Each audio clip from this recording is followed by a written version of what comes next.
Ó Mãe Santíssima, intercedei por nós para que possamos bem compreender os ensinamentos de vosso Divino Filho, nosso Senhor e Salvador Jesus Cristo, e as explicações dos pais da Igreja. Ó Virgem Imaculada, ofereço-vos este trabalho e peço que abençoais aqueles que o ouvirem, e que seja para a maior honra e glória de Deus. Amém. Senhor onipotente, purificai o meu coração e os meus lábios. Vós, que purificastes os lábios do profeta Isaías com carvão em brasa, e dignai-vos, por tal modo, purificar-me com a vossa misericórdia, para que possa dignamente anunciar o vosso santo Evangelho. Por Jesus Cristo nosso Senhor. Amém. Senhor, abençoai-me. Que o Senhor resida no meu coração e nos meus lábios, para que anuncie digna e convenientemente o seu Evangelho. Amém.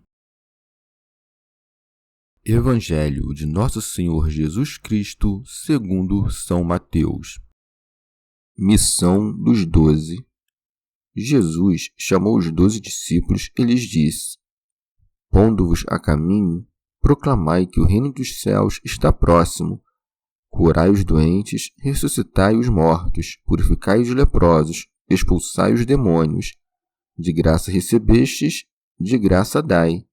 Não leveis ouro, nem prata, nem cobre nos vossos cintos, nem alforje para o caminho, nem 2 túnicas, nem sandálias, nem cajado, pois o operário é digno do seu sustento. Quando entrardes numa cidade ou num povoado, procurai saber de alguém que seja digno e permanecei ali até vos retirardes do lugar. Ao entrardes na casa, saudai-a, dizendo: A paz seja nesta casa. E se for digna, desça a vossa paz sobre ela. Se não for digna, volte a vós a vossa paz. Comentários dos Pais da Igreja. Comentário de São Tomás de Aquino em forma de glosa. Depois de os ter ensinado aonde ir, diz o que devem pregar. Pondo-vos a caminho, proclamai que o reino dos céus está próximo.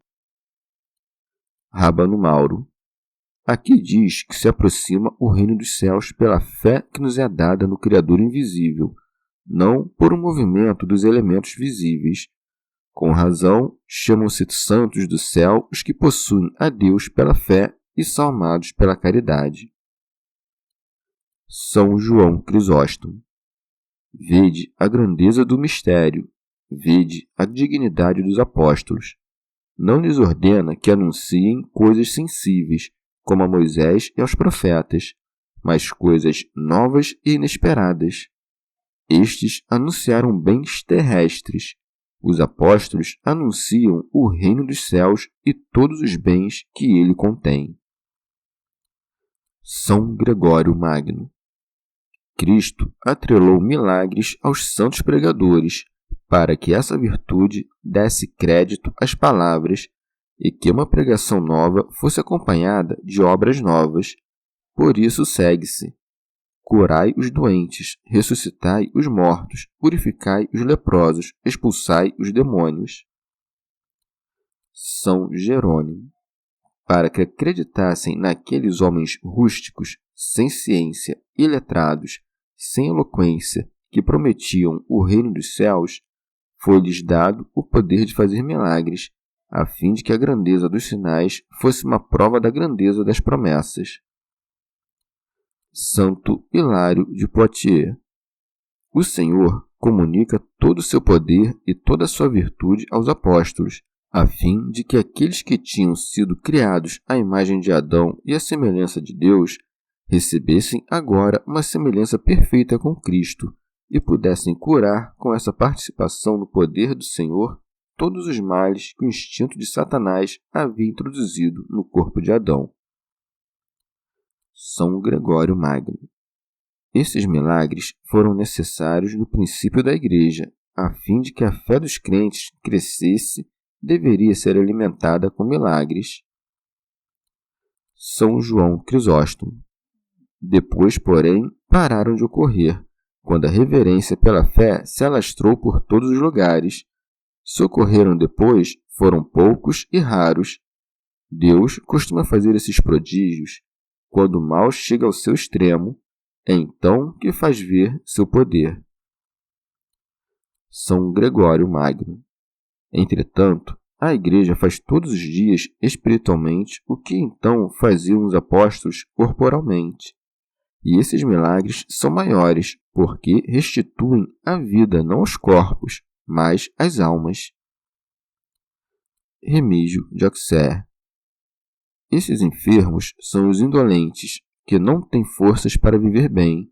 Os leprosos são os cobertos da impureza das obras e dos deleites carnais. Os mortos são os que fazem as obras da morte, os endemoniados, aqueles que estão sujeitos ao poder do diabo. São Jerônimo. E porque os dons espirituais se envilecem quando mediados por uma recompensa temporal, condena a avareza acrescentando: de graça recebestes, de graça dai.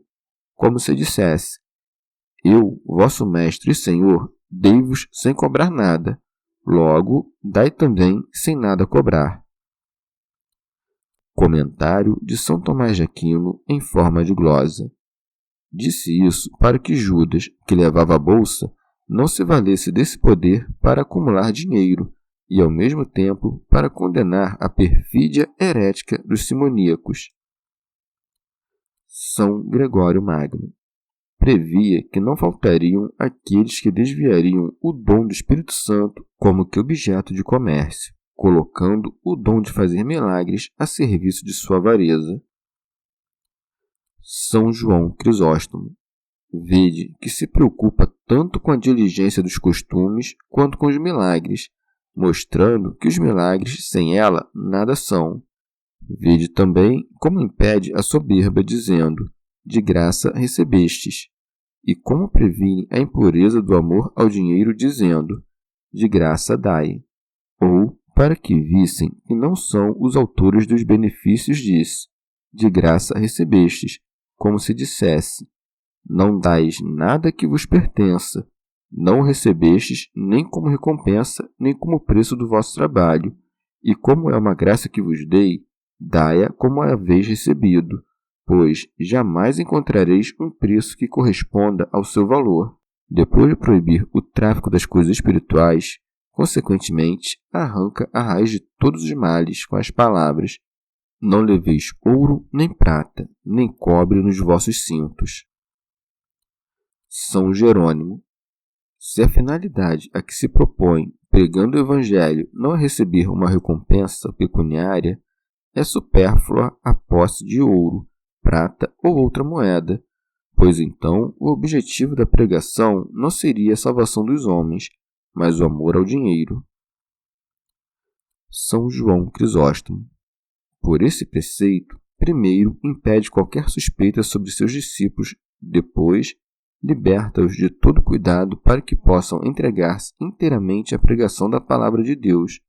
Em terceiro lugar, ensina-lhes até onde vai seu poder, pois, mais tarde, lhes diz: quando eu vos mandei sem bolsa, sem alforje, sem sandália, faltou-vos, porventura, alguma coisa? São Jerônimo. Não é excessivo proibir as riquezas representadas pelo ouro, pela prata e pela moeda, e até o que é necessário para a vida. Ele quer que os apóstolos, doutores da verdadeira religião, que deviam ensinar que o governo da providência divina estende-se a tudo, mostrem-se eles mesmos sem preocupação com o amanhã. Comentário de São Tomás de Aquino em forma de glosa. Por isso acrescenta: nem dinheiro na cintura. Há duas espécies de coisas necessárias. Uma que serve para comprar o necessário, significada pelo dinheiro na cintura. Outra necessária em si mesma, representada pelo alforje.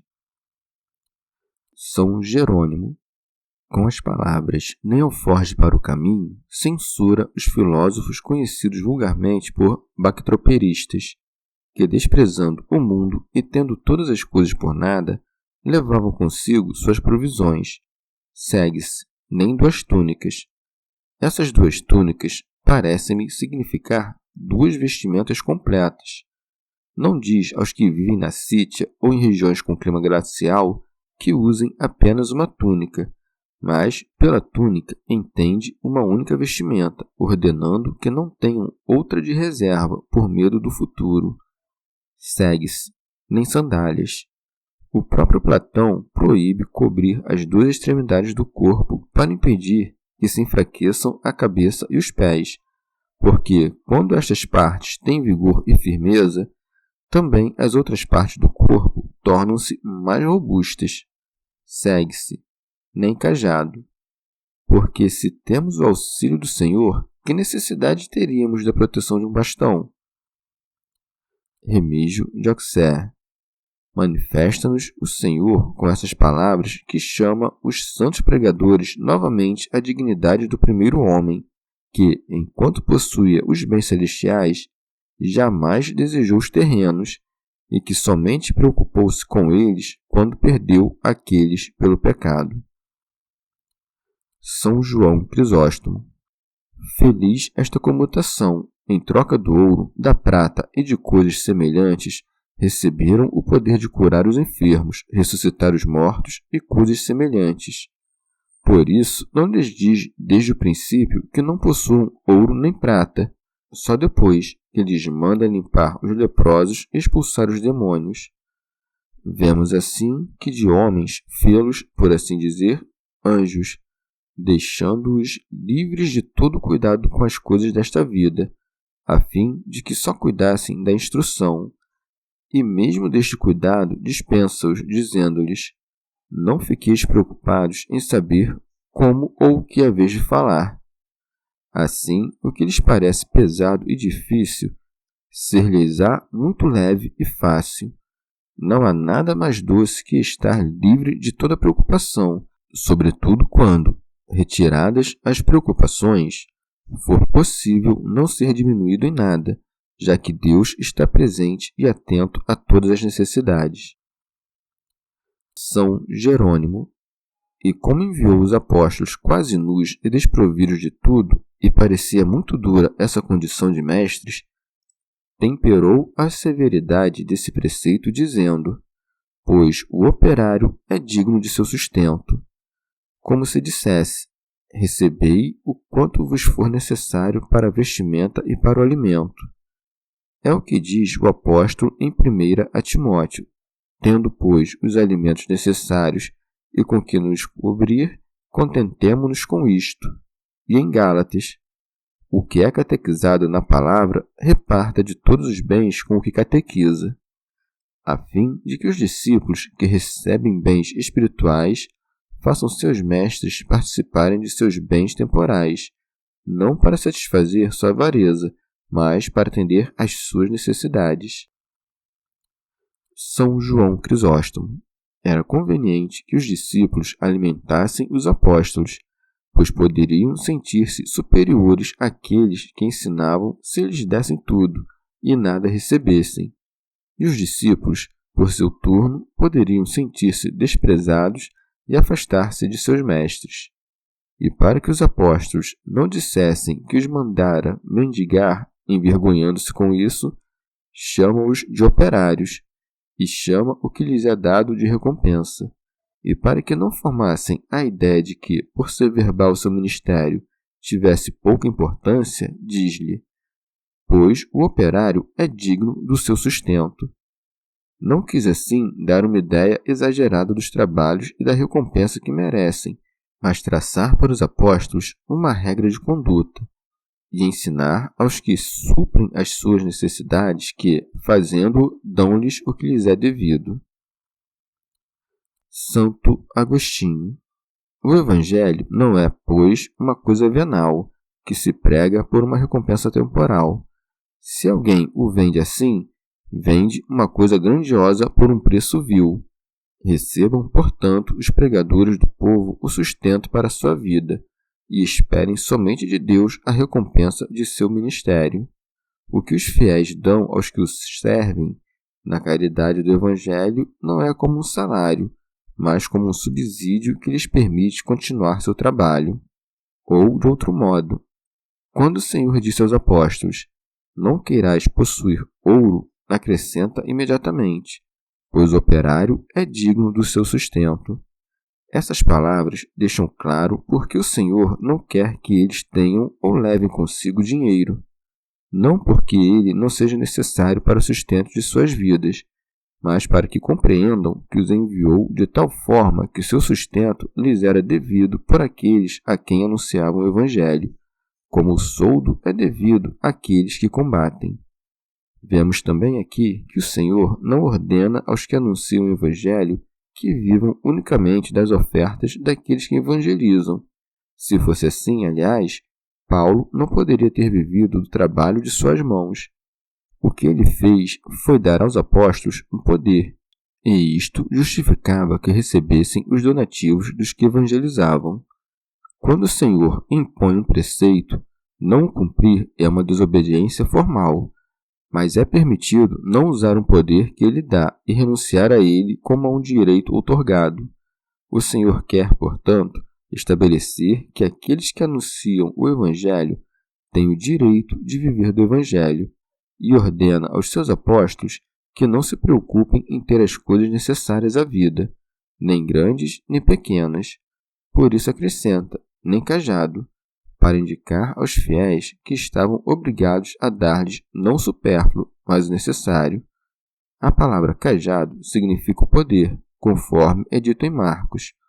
Ordenou-lhes que não tomassem nada para o caminho, senão somente um cajado. E quando em Mateus ele proíbe levar calçados, é porque quer que estejam livres de qualquer preocupação, pois não se pensa em levar consigo senão o que se receia que falte. Deve-se entender o mesmo do que é dito das 2 túnicas. Proíbe-lhes de levar outra além da que vestiam, a fim de precaverem-se quanto às necessidades da viagem, pois que têm o direito de receber o necessário. Em Marcos, Nosso Senhor permite-lhes calçar sandálias, e esse calçado tem necessariamente um significado místico. Como elas deixam os pés descobertos em cima, enquanto protege-os embaixo, significa que o Evangelho não deve ser mantido em segredo e que não se deve apoiar em interesses temporais. No mesmo lugar, proíbe-lhes expressamente não só de levar 2 túnicas, mas de vesti-las, para ordenar-lhes que fujam de toda duplicidade e que sejam sempre simples em sua conduta. É, portanto, incontestável que o Senhor disse tudo aquilo que os evangelistas narram, ora em sentido literal, ora em sentido figurado. Uns narraram uma parte do seu discurso, outros uma outra. E agora, quem pretender que o Senhor não poderia, na mesma passagem, ter falado algumas coisas em sentido figurado e outras em sentido literal, lance os olhos sobre outras partes do Evangelho, e vai se convencer de que essa opinião é não só temerária, como pouco esclarecida, pois, quando o Senhor recomenda que a mão esquerda ignore o que faz a mão direita, será forçado a tomar no sentido figurado as esmolas e tudo que é matéria desse mandamento. São Jerônimo. Demos seu sentido histórico. Vejamos agora seu sentido místico. Não é lícito que os mestres possuam ouro, prata ou dinheiro na cintura. Vemos que o ouro frequentemente significa a inteligência, a prata significa a palavra, o dinheiro a voz.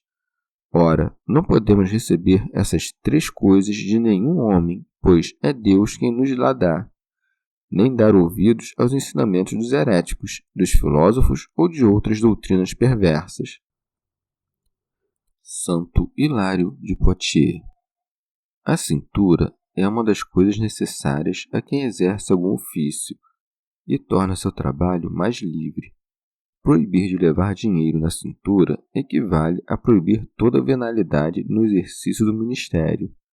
Não levar alforje pelo caminho significa deixar de lado toda preocupação com as necessidades temporais, pois todo tesouro terrestre é pernicioso ao coração, porque onde está nosso tesouro, ali estará nosso coração.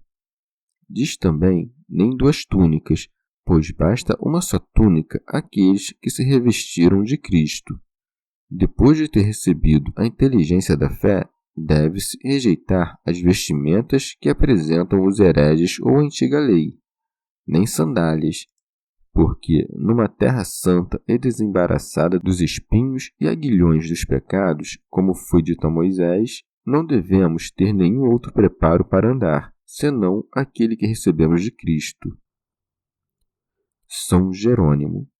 Ou então, o Senhor nos ensina a não ter nossos pés encadeados pelos laços da morte, mas a entrarmos despojados na terra santa, não levar bastão, que se poderia transformar em serpente, nem apoiar-se em nenhum socorro da carne, pois um bastão ou uma vara são caniços frágeis, que se rompem ao menor esforço e ferem a mão de quem se apoia neles.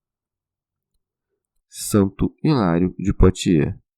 Ademais, não temos necessidade de nenhum outro poder, nós que temos nas mãos a vara que saiu da raiz de Jessé. São João Crisóstomo.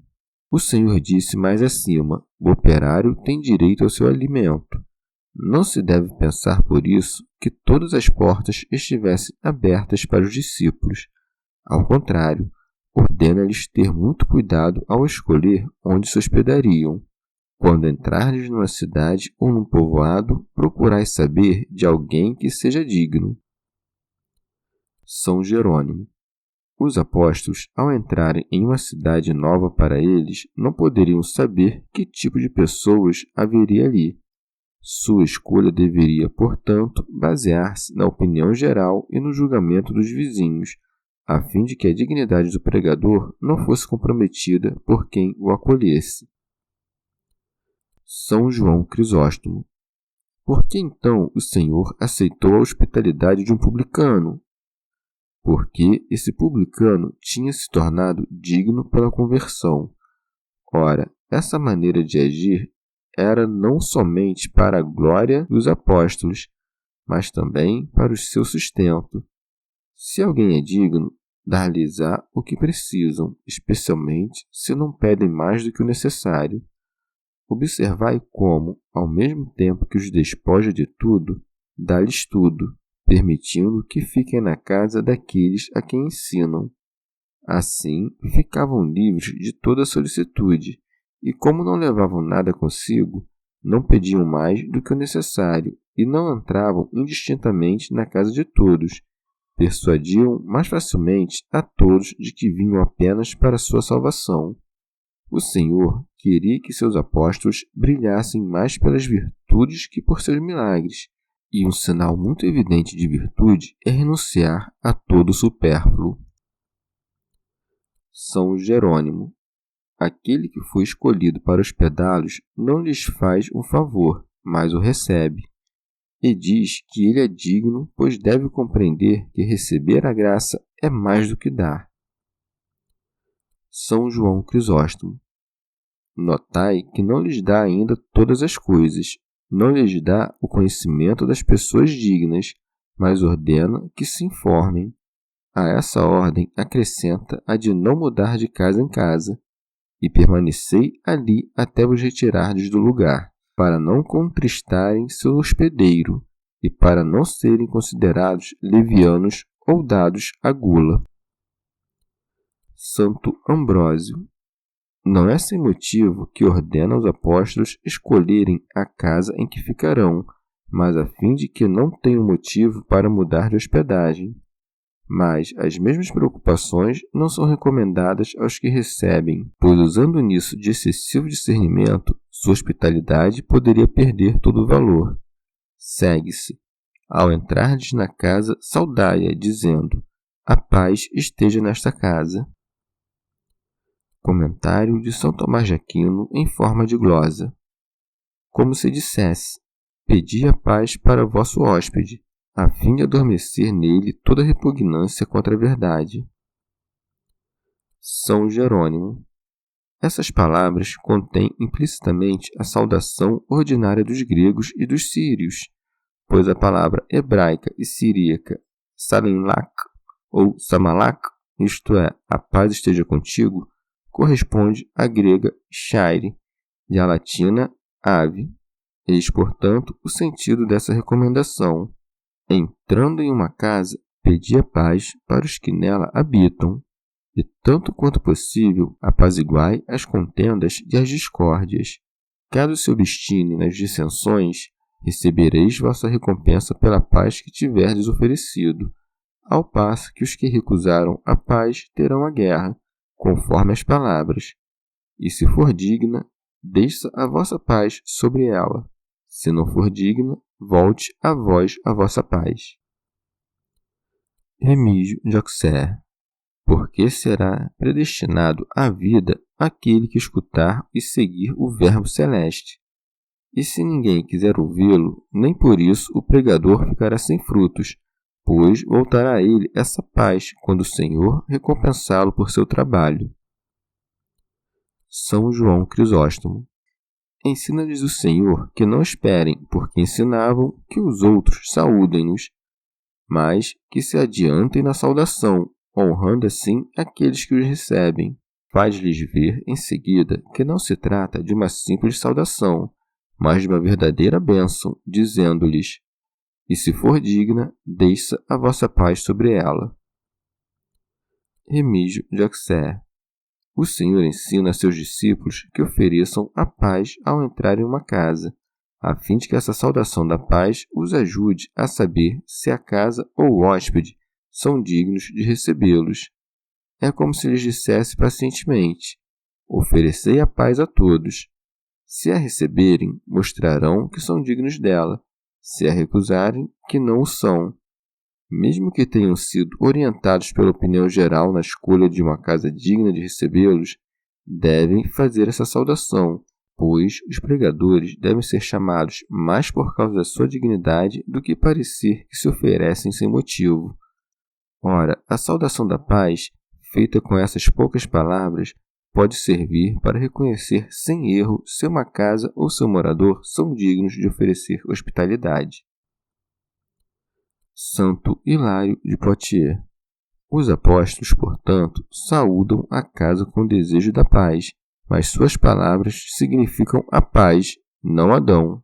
Quanto à própria paz, que sai das entranhas da misericórdia, só pode descer sobre essa casa se ela a merecer. Se não for digna dela, o mistério dessa paz toda divina deve permanecer encerrado na consciência dos apóstolos, e aqueles que rejeitarem os preceitos do reino dos céus ficará a maldição eterna, significada pela saída dos apóstolos e pela poeira sacudida dos pés. Chegamos ao fim de mais um dia de comentários da Catena Áurea. Muito obrigado por ficarem até aqui, que Nossa Senhora derrame suas graças sobre nós e até amanhã.